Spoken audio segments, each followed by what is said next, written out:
Bharat Mata Ki Kashmiri ಪಂಡಿತರಿಗೆ Kashmiri ಪಂಡಿತರಿಗೆ Kashmiri ಪಂಡಿತರಿಗೆ. So, friends, I apologize for speaking in English because I am not very fluent in Kannada. So I'll try to speak some words in Kannada, but I will be only speaking in English, and I am sure that you will like it. I am born and brought up in Srinagar, Kashmir. I am a Kashmiri Pandit, and let me give my small introduction. I am basically a journalist. I worked for Indian Express for nearly 28 years. I was the editor. Then I left. And now, for the last 32 years, 31 years, after the exodus of Kashmiri Pandits from Kashmir, we are all here in Bangalore. And I am the president of the Kashmiri Hindu Samiti as well as Samaj here. And I am also the chairman of Kashmiri Hindu Cultural Welfare Trust. So, at the outset, let me tell you, we are grateful to the people of Karnataka. Soon after the exodus in 1990, when we landed in Bangalore, so the people treated us very well. Till date, people are very good, weather is very good, people are very warm. Political parties, governments, they all, irrespective of the political parties, whichever government was there, they looked into our problems when we came back. So the problem is, we have been suffering from for ages. This is our 7th exodus. Before that, 6 times we have been thrown out by these foreign invaders. Basically, the Muslim invaders who came from Central Asia. And this is the 7th time. I am a witness to it, and I have suffered. So we were suffering all along because of the Article 370, which was in place in Kashmir. You all know about Article 370 and 35A. What was the implication? These were the 2 articles which were introduced by our government, central government, then at the instance of our Prime Minister then. Anyway, rightly or wrongly, I don't know what was this thing. I don't want to get into those controversies and details. But this Article 370 and 35A, they were coming in the way. They were the barriers between rest of the country, that means India and the state of J&K. And state of J&K, they had their own. We had our own constitution. We had our own flag. We had our own everything. So nothing which was applicable in the rest of the India was applicable in J&K. So that is why this Article 370 had to be removed. It was a temporary provision, but the previous governments never thought of this thing, which gave a special status to this state. And because of that, because of the Muslim majority there and all that, they took a advantage of this whole thing. And there were attempts which were made by Pakistan and our enemies to convert the state of J&K into a Muslim-dominated state, so that they can this Ghazwai Hind, so that they can make this as an Islamic state and access to Pakistan or whatever they want, or act as a freedom of this thing. But thanks to the government of India, successive government, they never allowed it to happen. But with what happened, they became very bold. They were pampered by this thing. Then what all happened in this thing, how they were targeting, how the Hindus of Kashmir were targeted. We were only 9% at the time of partition, that is in 1947. We were only 9% Kashmiri Pandits there. The rest of them were all Muslims. Then subsequently we reduced to 4% in this thing. Now 2.1% in 1990, when final blow was put on us. So what happened? They thought that this is going to be liberated, and at that point of time, they targeted Kashmiri Pandits who held the flag of India high. And we never gave up our nationalism. We said we are all nationalists. We belong to the India, and this thing. But they wanted us to either get convert, relive, galive, or mariv. You would have all seen this movie, Kashmir Files. Whatever Kashmir Files has said is 100% right. It's only a tip of the iceberg which she has shown. Nobody can show the atrocities on Kashmiri Pandits in such a short 2.5 hours or 3 hours. So whatever he has said representatively, he has said everything, how the press failed there, how the governments failed there, and how this thing. So what happened? Finally, we were made targets. They started killing us. Selective killing happened. Nearly 800 to 850 people were killed, including Tiklal, Teplu, and all the major people there, who were all who is who there. They were all targeted. Anybody, and also some Hindus also who were working there, they targeted. And a day came when we had no other go, but there were rapes. They used to cut people into pieces. And finally, what happened? We had no other go but to leave. We left everything behind and ran for our lives, and also saved the honor of our daughters and women. And I'm sure this we have got this our army people with us, that they have seen it. They will also testify after some time. They'll also tell you what happened. So as a migrant, I won't say migrant people go out of their own will, but we are all forced displaced people. We left everything there, jobs, properties, everything, and came. We thought that it's going to be a temporary affair, but it never got resolved. And for last 32 years, we continue to suffer. The most surprising thing is that all those people who killed us, they are still free, roaming on the streets of Kashmir. So in the last 32 years, not a single person was prosecuted. Why he was not prosecuted? Because we were not there to file a complaint. We filed a complaint, and when they started the case, they said there is no witness, and the person who has given a complaint is not available. They closed all the cases, and then they are still wandering free and all that. So this is what we got. We did not get justice for our this thing. But all that we wanted is that we wanted to save our country. We wanted to be Indians. We wanted to integrate this thing. And what the present government under Modi has done, he has integrated the state of Jammu and Kashmir with the rest of the country. And now we are one. People there and people here, people in J&K and people in the rest of the country, they come under the same law. There is no special status for them. There is no status this thing, and that's why they are trying to curb the militancy there. But again, in the last 8 years, hundreds of militants have been killed, and hundreds of militants again come back. But it's very difficult job. We salute our Jawans who are guarding us, who are guarding our LOC there, and we salute them for safeguarding the interests of our country. And they can tell you that it is very difficult to eliminate this thing, because this has all gone deep into their minds.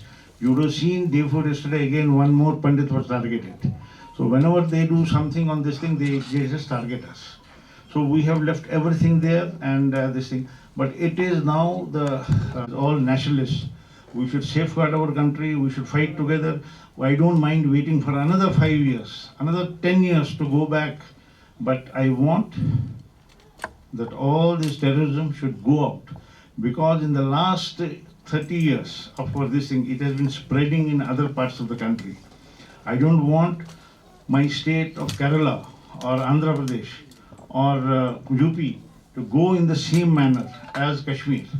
So I can see, because I am an eyewitness to all these things, I can see how this Ghazwa Hind or this Islamic Caliphate is spreading in our country. It has to be curbed, not only in Kashmir. Kashmir, they are doing it.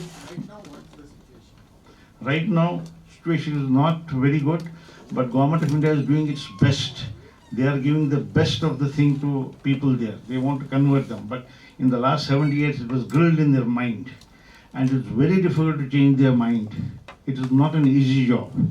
You give them gold, you give them anything, but it's all over the world. This phenomenon is happening. You see what's happening in Europe, what's happening in all other countries. So, but we have to protect our country, and stern action has to be taken against anybody who goes against our nation, who goes against this thing. See, that's what I said. I am ready to sacrifice for another 10 years. I will not go back. I will not claim my property. But terrorism has to be eliminated. And I'm sure if we are firm, we will eliminate and we will live as a country. So this Article 370, removal of Article 370 will again create an awareness among the people about what it was and how it will be after this thing. And we have to support the government and see to it that none of our own states, none of our parts of the country go the way Kashmir has gone. This is what I want to say. Thank you. Kashmiri ಪಂಡಿತರ ಪರವಾಗಿ ಅವರ ಅನುಭವವನ್ನು ಹಂಚ್ಕೊಂಡಿದ್ದಕ್ಕೆ ಧನ್ಯವಾದಗಳು ತಿಳಿಸ್ತೀನಿ. ಈರಪ್ಪ ಅವ್ರು ದಯವಿಟ್ಟು ವೇದಿಕೆ ಬರ್ಬೇಕಂತ ಕೇಳ್ಕೊಡ್ತೀನಿ. ಈರಪ್ಪ ಸೈನಿಕರು ದಯವಿಟ್ಟು ವೇದಿಕೆ ಬರಬೇಕು.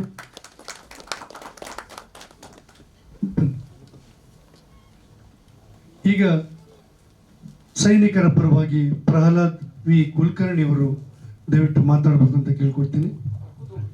ಕೂತ್ಕೊಳ್ಳಿ ಸರ್, ಪ್ಲೀಸ್ ಕೂತ್ಕೊಳ್ಳಿ. ಕೂತ್ರು ಮಾತೇ ಬರಂಗಿಲ್ಲ. ಹೌದಾ? ಎಲ್ಲರಿಗೂ ನಮಸ್ಕಾರ. ಮೊದಲನೇದಾಗಿ ನಿಸ್ವಾರ್ಥವಾಗಿ ಈ ರೀತಿಯಿಂದ ಒಂದು ಪಿಕ್ಚರ್ ಮಾಡ್ತಾ ಇದ್ದೀರಾ, ಅದು ಸೈನಿಕರು ಹಾಗೂ ಕಾಶ್ಮೀರಿ ಪಂಡಿತ್ ಸಲುವಾಗಿ. ಇದಕ್ಕೆ ನಮ್ಮೆಲ್ಲರ ನಿಜವಾಗ್ಲೂ ಅಭಿನಂದನೆಗಳು. ಅದಲ್ಲದೆ ದೊಡ್ಡ ದೊಡ್ಡ ಟಿ ವಿ ಸ್ಟಾರು ಅಥವಾ ಸಿನಿಮಾ ಸ್ಟಾರ್ ಕರೆಸಿ ಇನಾಗ್ರೇಷನ್ ಮಾಡೋದು ಬಿಟ್ಟು ನಾವೆಲ್ಲ ಒಂದು ಕ್ಷುಲ್ಲಕ ಪ್ರಾಣಿಗಳು. ನಮ್ಮನ್ನೆಲ್ಲ ಕರೆದು ನೀವು ಮಾಡಿದರೆ ದೊಡ್ಡ ಒಂದು ಅಭಿಮಾನ. ಆ್ಯಕ್ಚುಲಿ ಇನ್ನೂವರೆಗೂ ಇಂಥವನ್ನ ಕಂಡಿಲ್ಲ. ಆ್ಯಕ್ಚುಲಿ ಅಲ್ಲ, ನಮ್ಮ ಬಂದ ಕೂಡಲೇ ನಮ್ಮ ಕೆಲಸನೇ ATM ಕಾಯೋದು. ಇತ್ತೀಚೆಗೆ ನೀವು ನೋಡಿರ್ಬೇಕು, ಅಲ್ಲಿ ನಾವು ದೇಶ ಕಾಯಿರ್ತೀವಿ, ಇಲ್ಲಿ ಬಂದು ATM ಕಾಯುವಂಥ ಪರಿಸ್ಥಿತಿ ಇತ್ತು. ಬಟ್ ಈಗ ಬದಲಾವಣೆ ಆಗಿದೆ. ನಮ್ಮಿಂದ ನೀವು ಉದ್ಘಾಟನೆ ಮಾಡಿದ್ದೀರಾ, ಅದಕ್ಕೆ ನಮಗೆ ಹೆಮ್ಮೆ.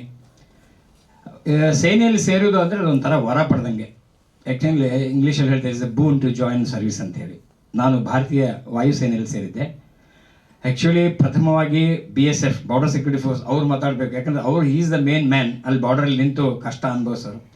ಏನಾದರೂ ಅವರಿಂದ ಆಗದೇ ಇದ್ದಾಗ ನೆಕ್ಸ್ಟ್ ಬರೋರು ಇನ್ಫೆಂಟ್ರಿ ಅವ್ರು ಮಾತಾಡಬೇಕಿತ್ತು. ಅವ್ರು ನೀವೇ ಮಾತಾಡಿ ಅಂತೇಳಿ. ಆಮೇಲೆ ಸಿಗ್ನಲ್ ಅವರು, ನಾವು ಫೈನಲ್ ಬಂದು ಬಾಂಬ್ ಹಾಕೋರು ಏರ್ಫೋರ್ಸ್ನವರು.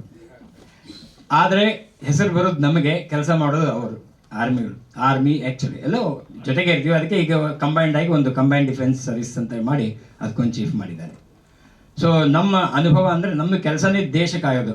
ಯಾವಾಗ ನಾವು ಸೇರಿರ್ತೇನೆ, ನಾನು 16ನೇ ವಯಸ್ಸಲ್ಲಿ ಸೇರಿದೆ ಭಾರತೀಯ ವಾಯುಸೇನೆ.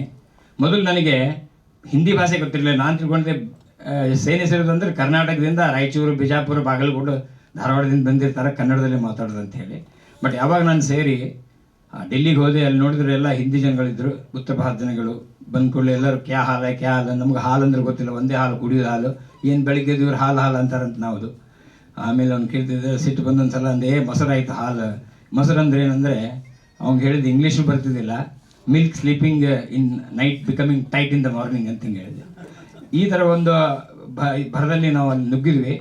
ಯಾವುದೂ ಭಯ ಇಲ್ಲ, ಯಾವುದೂ ಅಂಜಿಕೆ ಇಲ್ಲ. ಯಾವಾಗ ನೀವು ಆ ಡ್ರೆಸ್ ಹಾಕೊಂಡ್ಬಿಟ್ಟಿರ್ತೀರಿ, ಆ ಥರದ್ದು ಒಂದು ಧೈರ್ಯ ತಂದಿಂದಾನೇ ಬಂದ್ಬಿಡ್ತದೆ. ಬಂತು, ಯಾರು ಏನು ಅಂತ ಏನೂ ಗೊತ್ತಿರಲಿಲ್ಲ. ಟೆರರಿಸ್ಟ್ ಇದ್ದಾರೋ ಅಥವಾ ಏನು ಬೇರೆ ಇದ್ದಾರೋ ಹೇಗೆ ಅಂತ ನಮಗೇನು ಆರ್ಡರ್ ಕೊಡ್ತಾರೋ ಅದು ಆರ್ಡರ್ ಪಾಲಿಸೋದು ನಮ್ಮದು ಕೆಲಸ. ಫಸ್ಟ್ ಒಬೇ ದ ಆರ್ಡರ್ ಅಂತ ಅಲ್ಲಿ ಕಲಿಸ್ತಾರೆ. ಸಾಕಷ್ಟು ಟ್ರೈನಿಂಗ್ಗಳನ್ನು ಮಾಡಿದ್ವಿ. ಈ ಗಿರ್ಮ ಟ್ರೈನಿಂಗಲ್ಲೂ ಬರೋದಿಲ್ಲ. ಕೊಳ್ಳಲ್ಲಿ ಒಂದು ಕಾಸಿ ದಾರ ಕಟ್ಕೊಂಡಿದ್ದೆ ಫಸ್ಟ್ ಟೈಮು. ಎಲ್ಲರೂ ಈಕ್ವಲ್ ಆಗಿರಬೇಕು. ನಮ್ಮ ಏನು ಇನ್ಸ್ಟ್ರಕ್ಷನ್ ಇರ್ತಾರೆ, GT ಅಂತ ಹೇಳ್ತೀವಿ, ಗ್ರೌಂಡ್ ಇನ್ಸ್ಟ್ರಕ್ಟರ್ ಅಂತ ಹೇಳಿ. ನಮಗೆ ಏನು ಲೆಫ್ಟ್ ರೈಟ್ ಕಲಿಸೋರು, ಕದಮ್ ತಾಲ್ ಕಲಿಸೋರು. ಅವ್ನು ಕೇಳಿದ್ರೆ ಇದೇನಿದು ಹಾಕಿದ ಇದು ಕರಿ ದಾರ, ಕಾಸಿ ದಾರ ಅಂತ. ಸರ್ ಇದು ನಮ್ಮದು ರಾಘವೇಂದ್ರ ಸ್ವಾಮಿಗಳು ಅಂತಂದೆ. ಅದು ಹಿಡಿದು ಕಿತ್ತಿ ಅಭಿ 6 ಮನೆ के लिए तेरा गुरु मैं हूँ, इस गुरु को पेटी में रखो ಅಂದ. ನನಗೆ ಭಾಳ ಬೇಜಾರಾಯ್ತು. ಏನಪ್ಪ ಒಂದು ಧರ್ಮದ ಬಗ್ಗೆ ಒಂದು ಇವನಿಗೆ ಇದು ಇಲ್ಲಲ್ಲ. ನಮ್ಮ ರಾಘವೇಂದ್ರ ಸ್ವಾಮಿಗಳು ಗೆದ್ದು ಒಳಗಿಡ ಅಂತ, ಇದು ಜಗ್ಗಿ ಅದನ್ನು ಒಳಗಿಡ ಅಂತ ನಮ್ಗೆ ಭಾಳ ಬೇಜಾರಾಯಿತು. ಆಮೇಲೆ ನಮ್ಗೆ ಇಷ್ಟ ಇರಲಿಲ್ಲ ಸರ್ವೀಸಲ್ಲಿ ಕೆಲಸ ಮಾಡಲಿಕ್ಕೆ. ನಾನು ನಮ್ಮ ತಂದೆಗೆ ಲೆಟರ್ ಬರೆದೆ, ನಾನು ಸರ್ವೀಸಲ್ಲಿ ಇರ್ಲಿಕ್ಕೆ ಇಷ್ಟ ಇಲ್ಲ, ಇಲ್ಲೆಲ್ಲ ಏನು ಧರ್ಮಕ್ಕೆ ಬೆಲೆ ಇಲ್ಲ ಅಂತ. ಆಮೇಲೆ ಅವ್ರು ನಮ್ಮ ತಂದೆ ನಂಗೆ ತಿಳಿಸಿ ಹೇಳಿದ್ರು, ಇಲ್ಲ ಅವ್ರು ನಿಜ ಹೇಳ್ತಾ ಇದ್ದಾರೆ, ಅವರೇ ನಿಮ್ಮ ನಿಜವಾದ ದೇವರು, ಅವರೇ ಅವ್ರ ಗುರುಗಳು, ಅವ್ರೇನು ಹೇಳ್ತಾರೆ ಅದನ್ನೇ ಪಾಲಿಸು ಅಂದರು. ಆವಾಗ ನಾನು ಅಲ್ಲೇ ಕೆಲಸ ಕಂಟಿನ್ಯೂ ಮಾಡಿದೆ. ಈ ಥರದ್ದು ಯಾವುದೇ ಧರ್ಮದ ಬಗ್ಗೆ ಅಲ್ಲಿ ಇದು ಇಲ್ಲ, ಯಾವುದೇ ಭೇದ ಭಾವ ಇಲ್ಲ. ಯಾರು ಅಡುಗೆ ಮಾಡಿ ಕೊಡ್ತಾರೆ ಅದು ಗೊತ್ತಿಲ್ಲ. ಮೆಸ್ಸಲ್ಲಿ ಕಾಮನ್ ಆಗಿ ಊಟ ಸಿಗೋದು, ಕಾಮನ್ ಆಗಿ ತಿನ್ನೋದು, ಅದು ಮಾಂಸಾಹಾರ ಆಗಲಿ ಶಾಖಾಹಾರ ಇರಲಿ, ಅಕ್ಕಪಕ್ಕದಲ್ಲೇ ಕೂತ್ಕೊಂಡು ಬಂದವರು ನಾವು. ಯಾವುದೇ ರೀತಿಯಿಂದ ಮನೆ ಕಡೆ ನೆನಪೇ ಆಗ್ತಿರ್ಲಿಲ್ಲ. ಎಷ್ಟು ಕಷ್ಟಗಳಿದ್ರು ಆರಾಮಾಗಿ ನಿದ್ದೆ ಮಾಡ್ತಾ ಇದ್ವಿ. ಬೆಳಗ್ಗೆದ್ದು ಮತ್ತೆ ನಾವು ನಮ್ಮ AK-47 ಹಿಡ್ಕೊಂಡು ರೆಡಿ ಆಗಿರ್ತಿದ್ವಿ. ಯಾವುದೇ ರೀತಿಯಿಂದ ದುಃಖ ಅಂಬುದಿಲ್ಲೇ ಇಲ್ಲ, ಮನೆ ಕಡೆ ಏನಿಲ್ಲ. ನಮ್ಮದು ಮೇನ್ ಏಮು ಯಾರು ಎದುರಿಗೆ ಬರ್ತಾರೆ, ಯಾರು ಹೊಡಿಬೇಕು ಅದೇ ಒಂದಿರ್ತದೆ, ಹೊರತಾಗಿ ಬೇರೆ ಯಾವುದೂ ಇರೋದಿಲ್ಲ. ಸೊ ಏನೇ ಪರಿಸ್ಥಿತಿ ಬಂದಾಗ ನಮ್ಮದು ಮೊದಲೇದು ಗಡಿ ಕಾಯೋದು, ಅದಾದಮೇಲೆ ಅಲ್ಲಿರ್ತಕ್ಕಂಥ ಕಾಶ್ಮೀರಿಗಳನ್ನು ಕಾಯೋದು, ಅದು ಇಂಪಾರ್ಟೆಂಟ್. ಯಾವುದೇ ಕಷ್ಟ ಇದ್ದಾರೆ ಮಾಡೋದು. ಆದರೆ ಸಾಕಷ್ಟು ಜನ ತೀರ್ಕೊಂಡಿದ್ದಾರೆ. ನಮಗೊಂದು ಮಹಾವೀರ ಚಕ್ರ ಮುಗಿದೋಯ್ತು, ಅದು ತೀರ್ಕೊಂಡು ಮರೆತು ಬಿಡ್ತೀವಿ. ಎಷ್ಟೋ ನಮ್ಮ ಸಹಪಾಠಿಗಳು ಹೋಗ್ಬಿಟ್ಟಿದ್ದಾರೆ, ಆದರೂ ನಮಗೇನು ಅನ್ಸೋದೇ ಇಲ್ಲ. ಆ ದುಃಖ ಕಣ್ಣೀರು ಮರೆತೇ ಬಿಟ್ಟಿದ್ವಿ. ನಮ್ಮ ಹೃದಯವನ್ನು ಕೈಯಲ್ಲಿ ಇಟ್ಕೊಂಡು ಹೋಗ್ತಾ ಇರ್ತೀವಿ. ಯಾವಾಗ ಏನಾಗ್ತದೆ ನಮಗೆ ಗೊತ್ತಿಲ್ಲ. ಹೀಗಾಗಿ ನಮಗೆ ಯಾವುದು BP-ನೂ ಬರಲಿಲ್ಲ, ಶುಗರ್ ಬರಲಿಲ್ಲ. ಇಲ್ಲಿ ಬಂದ ಕೂಡಲೇ ಬರ್ತಾ ಇದೆ. ಸೊ ಇಲ್ಲಿ ಎಲ್ಲ ಸೌಲಭ್ಯಗಳಿವೆ, ಎಲ್ಲ ಸೌಕರ್ಯಗಳಿವೆ. ಆದರೂ BP, ಶುಗರ್ ಅದು ಇದು ಬರ್ತದೆ. ಬಟ್ ಅಲ್ಲಿ ಏನೂ ಸೌಕರ್ಯಗಳಿರಲಿಲ್ಲ, ಏನೂ ಸೌಲಭ್ಯಗಳಿರಲಿಲ್ಲ. ಆದರೂ ಕೂಡ ನಾವು ಎಲ್ಲಿ ಕಳಿಸ್ತಾರೆ ಅಲ್ಲಿ ಹೋಗಿ ಏನು ಕೊಟ್ಟಿದ್ದನ್ನು ತಿಂದು ನಾವು ದೇಶಕ್ಕೋಸ್ಕರ ಕೆಲಸ ಮಾಡಿದ್ವಿ. ಸೊ ಈ 370 ಅಂತ ಹೇಳಿದರು. ಈ 370 ಕೊಟ್ಟಿದ್ದು ಅವರಿಗೆ ಒಂದು ರೀತಿಯಿಂದ ಒಳ್ಳೆಯದಾಗಲಿ ಅಂತ ಹೇಳಿ. ಯಾಕೆ ಈ ವಿಧಿ ಕೊಟ್ಟಿದ್ದು ಅಂದರೆ, ಏನೋ ಒಂದು ಅವ್ರಿಗೊಂದು ವಿಶಿಷ್ಟವಾದ ಒಂದು ಇದು ಕೊಟ್ಟು, ವಿಧಿಗಳನ್ನು ಕೊಟ್ಟು ಅವರಿಗೊಂದು ಚೆನ್ನಾಗಿ ಒಂದು ಮೇನ್ ಸ್ಟ್ರೀಮಲ್ಲಿ ಬರಲಿಕ್ಕೆ ಅಂತ ಹೇಳಿ ಪ್ರಯತ್ನ ಮಾಡಿದ್ದು. ಒಂದು ರೀತಿಯಿಂದ ಹೇಳಬೇಕಂದ್ರೆ ನಾವು ಅವರನ್ನು ಪಾರಿವಾಳಾಗಿ ಸಾಕೋಣ ಅಂತ ನಾವು ಮಾಡಿದ್ದು. ಬಟ್ ಅದು ಹದ್ದಾಗಿ ನಮ್ಮನ್ನೇ ಕುಕ್ಕಲಿಕ್ಕಿತ್ತು. ಈ ಹದ್ದಾಗಿ ಕುಕ್ಕಿದ್ರಿಂದ ಎಷ್ಟು ನಾಶವಾಯಿತು ಈಗ ಅವರು ಹೇಳಿದರು, ಕಾಶ್ಮೀರಿ ಪಂಡಿತರು ಸುಮಾರಾಗಿ. ಯಾಕಂದರೆ ಯಾವಾಗ ಧರ್ಮಾಂಧ ಇರ್ತಾರಲ್ಲ ಅವರಿಗೆ ಮನುಷ್ಯನ ಬೆಲೆ ಗೊತ್ತಾಗಲ್ಲ. ನಮ್ಮ ಪ್ರಕಾರ ನಾವು ಯಾರು ದೇವರು ಅಂತಂದರೆ ನಾನೇ ದೇವರು, ಅಂದರೆ ಅಹಂ ಬ್ರಹ್ಮಾಸ್ಮಿ ಅಂತ ಹೇಳ್ತೀವಿ, ನಾನೇ ದೇವರು ಅಂತ ಹೇಳಬೇಕು. ಬಟ್ ಅವರಲ್ಲಿ ನಾನೇ ದೇವರು ಎಂಬುದು ಇಲ್ಲೇ ಇಲ್ಲ ಕಾನ್ಸೆಪ್ಟ್. ಹೀಗಾಗಿ ಪ್ರತಿಯೊಬ್ಬರನ್ನು ಕೊಂದು ಕಂಪ್ಲೀಟ್ 1990 ಎಲ್ಲರಿಗೂ ಓಡಿಸ್ಬಿಟ್ರು. ಈಗ ನೀವು ಕೇಳಿದರೆ ಇದು ಯಾವಾಗ ಇದು 370 ನಾವು ತೆಗೆದ್ವಿ, ಅದಾದಮೇಲೆ ಸುಮಾರು 1.5 ಕೋಟಿ ಜನ ಅದು ವಿಸಿಟ್ ಮಾಡಿದ್ದಾರೆ ಕಾಶ್ಮೀರದಲ್ಲಿ. ನಮ್ಮ ಮಿತ್ರರು ಕೂಡ ಕಾಶ್ಮೀರಕ್ಕೆ ಹೋಗಿ ಬಂದಿದ್ದಾರೆ. ಎಲ್ಲ ರೀತಿಯಿಂದ ಇವರು ಈಗಾಗಲೇ ಹೇಳಿದ ಬದಲಾವಣೆ ಏನಾಗಿದೆ ಅಂತ, ಸುಮಾರು ಬದಲಾವಣೆ ಆಗಿದೆ ಅಂತೆ. ಆದರೆ ಒಂದು ಮೊಂಡುತನ ಅಂದರೆ ಏನು, ಉದಾಹರಣೆಗಾಗಿ ಅವರು 5 ಗಂಟೆಗೆ ಪ್ರೇಯರ್ಗೆ ಹೋಗ್ಬೇಕಂದ್ರೆ ಅವ್ರು ಕ್ಲೋಸ್ ಮಾಡ್ತಾರೆ, ನಾವು ಕಾಯಬೇಕು ಅವರ ಪ್ರಶ್ನೆ. ಇದೆಲ್ಲ ಕಾಮನ್ ಆಗಿ ಇಲ್ಲೂ ಬೆಂಗಳೂರಲ್ಲಿ ಕೂಡ ಇದೆ. ಸೊ ನಿಧಾನವಾಗಿ ಆ ಮೇನ್ ಸ್ಟ್ರೀಮಿಗೆ ಅವ್ರು ಬಂದೇ ಬರ್ತಾರೆ ಅಂತ ನಮಗೆ 100% ಕಾನ್ಫಿಡೆನ್ಸ್ ಇದೆ. ಸೊ ಈ ರೀತಿಯಾಗಿ ಅದನ್ನು ತೆಗೆದಿದ್ದು ಒಳ್ಳೆಯದಾಗಿದೆ, ಸುಧಾರಣೆ ಗ್ಯಾರಂಟಿ ಆಗುತ್ತೆ. ಮತ್ತು ಮುಂದೆ ಚುನಾವಣೆಯಾಗಿ ಒಂದು ಒಳ್ಳೆಯ ಸರ್ಕಾರ ಬಂದು ಸಮಗ್ರವಾಗಿ ಅದು ನಾವು ಇಲ್ಲಿವರೆಗೆ ಹೇಳ್ತಾ ಇದ್ವಿ ಕಾಶ್ಮೀರು ನಮ್ಮ ಭಾರತದ ಅಂಗ ಅಂತ ಹೇಳೋ ಅವಶ್ಯಕತೆನೇ ಬರೋದಿಲ್ಲ. ಕಾಶ್ಮೀರ ಯಾವತ್ತೂ ನಮ್ಮದು ಅಂಗವಾಗಿರುತ್ತೆ ಅಂತ ಹೇಳಿ 2 ಮಾತುಗಳನ್ನು ಮುಗಿಸ್ತೇನೆ. Thank you. ಧನ್ಯವಾದಗಳು ಸರ್. ಇಲ್ಲ, ನಾನು JNK ಮಾಡಿಲ್ಲ, ನಾನು ಮಾಡಿದ್ದು ಅಮೃತ್ಸರು. ಆವಾಗ ಲೋಂಗೋವಾಲಾ ಬೇಂದ್ರೆವಾಲಾ ಅವ್ರದ್ದು ಖಾಲಿಸ್ತಾನ್ ಇತ್ತಲ್ಲ, ಆವಾಗ ಅಲ್ಲಿದ್ದೆ, ಖಾಲಿಸ್ತಾನ. ಬಟ್ ನಾನು ಲೇದಲ್ಲಿದ್ವಿ. ನಾನು ಏರ್ಫೋರ್ಸಲ್ಲಿರೋದ್ರಿಂದ ಗ್ರೌಂಡಲ್ಲಿ ಬರೋದಿಲ್ಲ ನಾವು. ಆ್ಯಕ್ಚುಲಿ ನಾವು ನಮ್ಮದು ಬರೀ ಫೈಟರ್ ಏರ್ಕ್ರಾಫ್ಟ್ಸ್ ಇರ್ತದೆ. ಅದ್ರ ಬಗ್ಗೆ ಬೇಕಾದ್ರೆ ಯಾರು ಹೋಗಿದ್ದಾರೆ ಅವ್ರು ಕೇಳ್ಬೋದು. ಧನ್ಯವಾದಗಳು ಸರ್. Thank you. ನಮ್ಮ ಉದೇಶಿಯವರು ನಿಮ್ಮ ವಿಭಾಗನೇ ಬೇರೆ, 2 ನಿಮಿಷ ನಿಮ್ಮ ಅನುಭವವನ್ನು ಹಂಚ್ಕೊಳ್ಳಿ. ಈ ಸಿನಿಮಾದ ಬಗ್ಗೆ 1-2 ವಿಷಸ್ ನಿಮ್ಮ ಬಾಯಿಂದ 2 ನಿಮಿಷ ಮಾತಾಡಿ ಎಲ್ಲರೂ. ನಮಸ್ಕಾರ. ನಾನು ಈರಣ್ಣ ಉದೋಸಿ, ನಿವೃತ್ತ ಯೋಧ ಮತ್ತು ಈಗ ಆರ್ಟಿನಗರ್ ಪೊಲೀಸ್ ಆಗಿ ಕರ್ತವ್ಯ ನಿರ್ವಹಿಸ್ತಾ ಇದ್ದೀನಿ. ನಾನು ಬೇಸಿಕಲಿ ಸರ್ ಹೇಳಿದ್ರಲ್ಲ ಇನ್ಫಂಟ್ರಿ ಅಂತ. ಇನ್ಫಂಟ್ರಿ ಏನು ಮಾಡುತ್ತೆ, ಜಮ್ಮು ಕಾಶ್ಮೀರದಲ್ಲಿ 2-3 ಥರದ ಬಾರ್ಡರ್ಗಳಿದ್ದಾವೆ. ಒಂದು LOC, ಒಂದು LAC ಮತ್ತು ಸಿಆಪ್ಸ್ ಬಂದ್ಬಿಟ್ಟು ಅದು ಬಾರ್ಡ್ರದಲ್ಲಿ ಹೋಗಲ್ಲ. ಇವಾಗಲೇ ನಾನು ಪಂಡಿತರ ಜೊತೆಗೆ ಮಾತನಾಡ್ತಾ ಕೇಳ್ತಾ ಇದ್ದೆ, ತಾವು ಎಲ್ಲಿಯವರು ಅಂತ. ಶ್ರೀನಗರದಿಂದ ನಾನು ಮುಂದ್ಗಡೆ ಹೋಗ್ಬೇಕಂದ್ರೆ 2 ದಿನ. ಅದನ್ನು ನಾವು ಕೇವಲ ಏನಂತಂದರೆ ನಕ್ಷೆಯಲ್ಲಿ ಮಾತ್ರ ನೋಡಿರೋದು ನಮಗೆ ಭಾರತ ಇದೆ. ನಕ್ಷೆ ಬಿಟ್ಟು ಮುಂದೆ ಹೋಗಿರೋದು ಇನ್ಫಂಟ್ರಿ ಸೋಲ್ಜರ್ಸು ಮತ್ತು ಇಂಜಿನಿಯರ್ಸ್ ಸೋಲ್ಜರ್ಸ್ಗಳಿದ್ದಾರೆ. ನಾನು ಕುಪವಾಡ ಸೆಕ್ಟರ್ದಲ್ಲಿ ಡ್ಯೂಟಿ ಮಾಡಿದ್ದೀನಿ. ಕುಪವಾಡ ಸೆಕ್ಟರ್ ಏನು, ಯಾಕೆ ಸ್ವರ್ಗ ಅಂತಂತಾರೆ ಅನ್ನೋದಕ್ಕೆ, ಕೇಸರ್ ಅಲ್ಲಿಂದ ಬರುತ್ತೆ, ಅಕ್ರೂಟ್ ಅಲ್ಲಿಂದ ಬರುತ್ತೆ, ಸೇಬ್ ಅಲ್ಲಿಂದ ಬರುತ್ತೆ.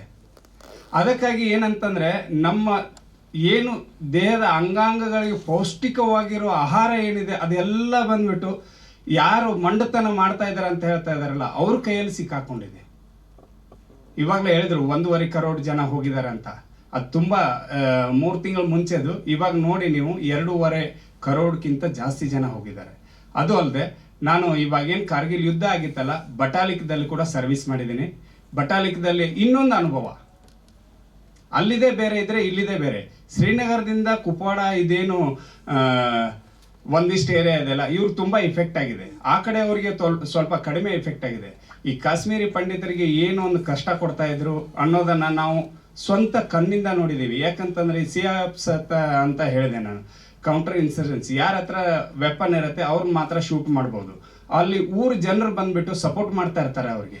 ಯಾವ ಥರ ನಾವು ಅವರನ್ನು ಇದು ಮಾಡ್ಬೋದು, ಊರನ್ನು 3 ದಿನಗಂಟ್ಲೆ ನಾವು ಕೋಡನ್ ಸರ್ಚ್ ಮಾಡಿ ಆವಾಗ ತೆಗೆದಿರೋದು. ನಮ್ಗೆ ಸಪೋರ್ಟ್ ಯಾರು ಮಾಡ್ತಾ ಇರಲಿಲ್ಲ. ಅಲ್ಲಿ ಆರ್ಟಿಕಲ್ 370 ಬಂದ ಮೇಲೆ ಏನು ಇವಾಗ ಹುಲಿ ಬಂತು ಅಂತ ಇದ್ರಲ್ಲ, ನಿಜವಾಗ್ಲೂ ಹುಲಿ ಬರ್ತಾ ಇದ್ದಾವೆ. ಇವಾಗ ಸುಮಾರು 170 ಜನರನ್ನ 1.5 ತಿಂಗಳು, ಆರ್ಟಿಕಲ್ 370 ಯಾವಾಗ ತೊಗೊಂಬಂದ್ರು 1.5 ತಿಂಗಳಲ್ಲಿ ಸುಮಾರು 170 ಜನರನ್ನ ಶೂಟೌಟ್ ಮಾಡಿದರು. ಸಪೋರ್ಟ್ ಮಾಡಬೇಕಾಗತ್ತೆ, ಅವಾಗ ಸಪೋರ್ಟ್ ಮಾಡೇ ಮಾಡ್ತಾರೆ. ಅವ್ರಿಗೆ ಬಂದ್ಬಿಟ್ಟು ಸದ್ಭಾವನಾ ಅನ್ನೋ ಒಂದು ಕಾನ್ಸೆಪ್ಟನ್ನು ಡಿಫೆನ್ಸಿಂದ ಕೊಡ್ತಾ ಇದ್ವಿ. ಅಲ್ಲಿ ಎಲ್ಲಿ ಒಂದು ಕೆಳಮಟ್ಟಕ್ಕೆ ಬಂದಿದ್ರು ಅಂತಂದರೆ ಅಲ್ಲಿ ಜನ ಈ ₹1 ಸೂಜಿ ಕೂಡ ಅವ್ರು ತೊಗೊಂಡು ಹೋಗ್ತಾ ಇದ್ರು. ಯಾಕಂತಂದರೆ ನಾವು ಅವರಿಗೆ ಏನಾದರೂ ಮನೆ ಕೆಲಸ ಮಾಡಲಿ ಹೆಣ್ಮಕ್ಳು ಅನ್ನೋ ಒಂದು ಯಂತ್ರ ಕೊಟ್ಟರು ಕೂಡ ಆ ದಾರ ತೊಗೊಂಡು ಹೋಗೋದು, ಸೂಜಿ ತೊಗೊಂಡು ಹೋಗೋದು ಅವೆಲ್ಲ ತುಂಬ ಚಿಕ್ಕದು. ಬಟ್ ಆ ಸೂಜಿ ಆವಾಗ ಇಲ್ಲ ಅಂತಂದರೆ ನಮ್ಮ ಕೆಲಸ ಆಗಲ್ಲ. ಇಲ್ಲಿವರೆಗೆ ಅವ್ರಿಗೆಲ್ಲ ಗೊತ್ತಿರೋ ವಿಚಾರ. ನಮ್ಗೆ ಯಾವ ಥರ ಸಪೋರ್ಟ್ ಮಾಡ್ತಾ ಇರಲಿಲ್ಲ ಅನ್ನೋದೇ ಜಾಸ್ತಿ ಇದೆ ಆರ್ಟಿಕಲ್ 370 ಬರೋಕ್ಕೆ ಮುಂಚೆ. ಇವಾಗಲೂ ನಾವು ಯೂನಿಟದಲ್ಲೆಲ್ಲ ಫೋನ್ ಮಾಡಿ ಕೇಳಿ ನೋಡ್ತೀವಿ. ಸೊ ಅದೊಂದು ವಿಚಿತ್ರವಾಗಿರೋ ಇದೆ. ಇನ್ನೇನು ಸ್ವಲ್ಪ ದಿನದಲ್ಲಿ ಯಾವ ಥರ ಇದು ಆಸಾಮ್ದಲ್ಲೆಲ್ಲ ಇತ್ತಲ್ಲ ಆ ಥರ ಬಂದ್ಬಿಟ್ಟು ಜಮ್ಮು ಕಾಶ್ಮೀರದಲ್ಲೂ ಆಗತ್ತೆ. ಮತ್ತು ಭಾರತೀಯ ಸೇನೆ ನಿಮಗೆ ಈ ಆರ್ಟಿಕಲ್ 370 ಕಡೆಯಿಂದ ಒಂದು ಕೊಡುಗೆ ಕೊಡೋಕ್ಕೆ ರೆಡಿ ಆಗಿದೆ. ಶಾರದಾ ಮಂದಿರವನ್ನು ತುಂಬ ವಿಜೃಂಭಣೆಯಿಂದ, ನಮಗೆ ಅದೊಂದು ಅಳುಕಿತ್ತು, ಆಗುತ್ತೋ ಇಲ್ಲೋ ನಾವೇ ನೋಡಿಲ್ಲ.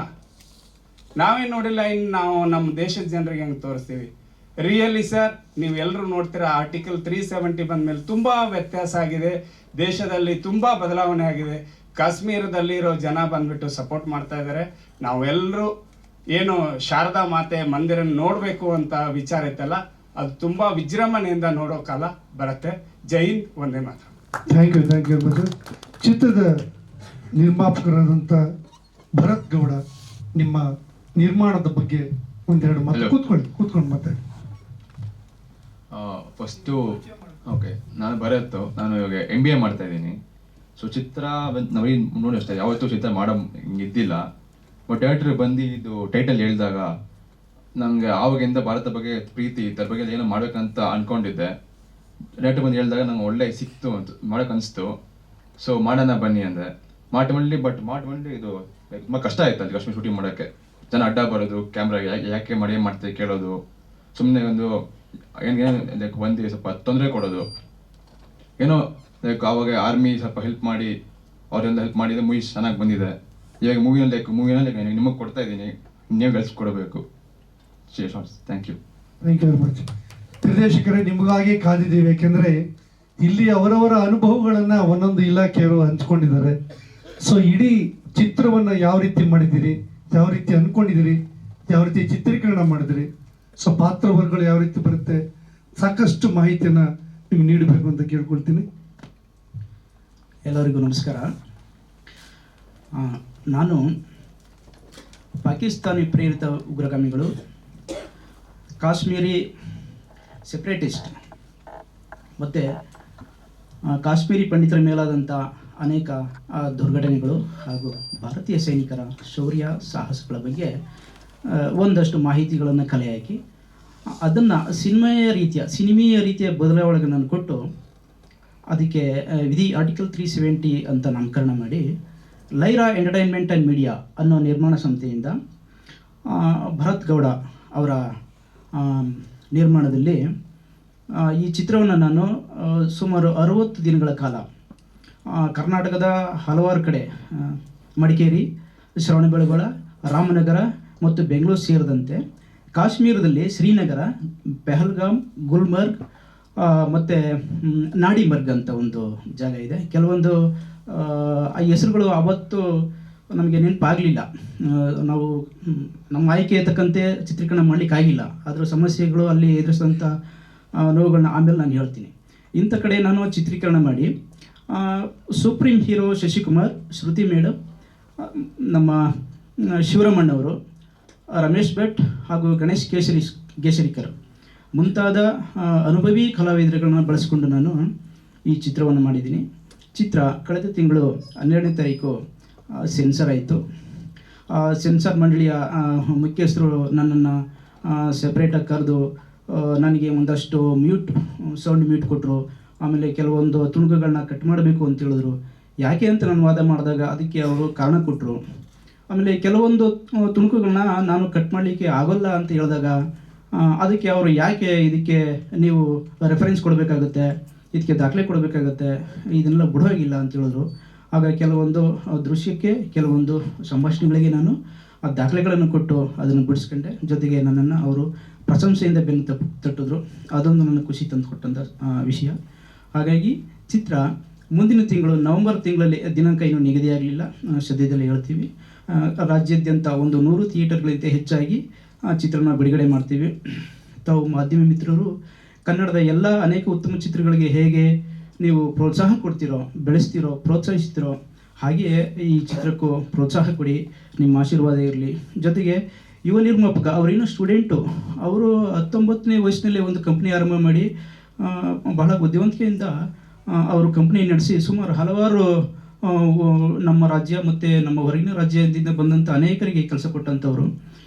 ಇವರು ನನಗೊಂದು ಮಾತು ಹೇಳಿದ್ರು, ಈ ಸಿನಿಮಾ ಗೆದ್ದರೆ ನಾನು ಕನ್ನಡ ಚಿತ್ರರಂಗದಲ್ಲಿ ಅನೇಕ ಒಳ್ಳೆಯ ಚಿತ್ರಗಳನ್ನು ಮಾಡ್ತೀನಿ, ನಿರ್ಮಾಪಕರನ್ನ ಉಳ್ಕೊಳ್ತೀನಿ ಅಂತ. ಅನ್ನದಾತರು ಅಣ್ಣವ್ರು ಹೇಳಿದಾಗೆ ಅನ್ನದಾತರನ್ನ ಉಳಿಸ್ಕೊಳ್ಳೋ ಪ್ರಯತ್ನ ನಾವು ಮಾಡೋಣ, ಅಷ್ಟೇ ನಾನು ಹೇಳೋದು. ಅಂಥವ್ರು ಬೆಳೆದ್ರೆ ನಮ್ಮೆಲ್ಲರಿಗೂ ಊಟ ಸಿಗುತ್ತೆ. ಇನ್ನು ನಾನು ಮುಖ್ಯವಾಗಿ ಥ್ಯಾಂಕ್ಸ್ ಹೇಳೋದು ಭಾರತೀಯ ಸೈನಿಕರಿಗೆ, ಮಾಜಿ ಸೈನಿಕರಿಗೆ ಮತ್ತು ಕಾಶ್ಮೀರಿ ಪಂಡಿತರಿಗೆ ನನ್ನ ಸಿನಿಮಾದ ಪೋಸ್ಟರ್ ಲಾಂಚ್ ಮಾಡಿಕೊಟ್ಟಂಥ ಎಲ್ಲರಿಗೂ ಥ್ಯಾಂಕ್ಸ್ ಹೇಳ್ತೀನಿ. ಜೊತೆಗೆ ಮತ್ತಷ್ಟು ಮಾಹಿತಿಯನ್ನು ಈ ಸಿನಿಮಾದ ಟ್ರೈಲರ್ ಲಾಂಚ್ ಮಾಡೋ ಗಳಿಗೆಯಲ್ಲಿ ನನ್ನ ಚಿತ್ರದಲ್ಲಿ ಕೆಲಸ ಮಾಡಿರುವಂಥ ಸುಪ್ರೀಂ ಹೀರೋ ಶಶಿಕುಮಾರ್ ಸೇರಿದಂಗೆ ಎಲ್ಲ ಕಲಾವಿದರನ್ನು ಮತ್ತು ನನ್ನ ಸಿನಿಮಾದಲ್ಲಿ ಕೆಲಸ ಮಾಡಿರುವಂಥ ಎಲ್ಲ ತಂತ್ರಜ್ಞರನ್ನು ಕರೆದು ಮುಂದಿನ ಎಲ್ಲ ಮಾಹಿತಿಯನ್ನು ಕೊಡ್ತೀನಿ. Thank you.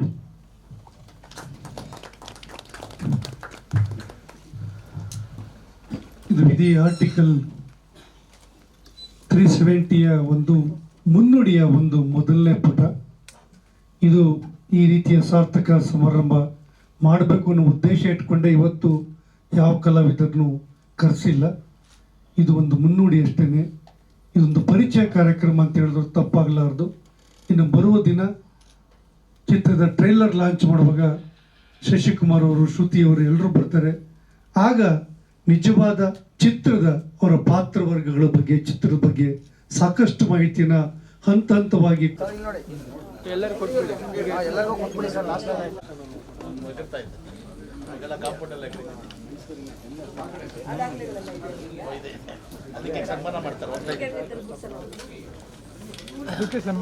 Sir mobile sir ಅಲ್ಲಿ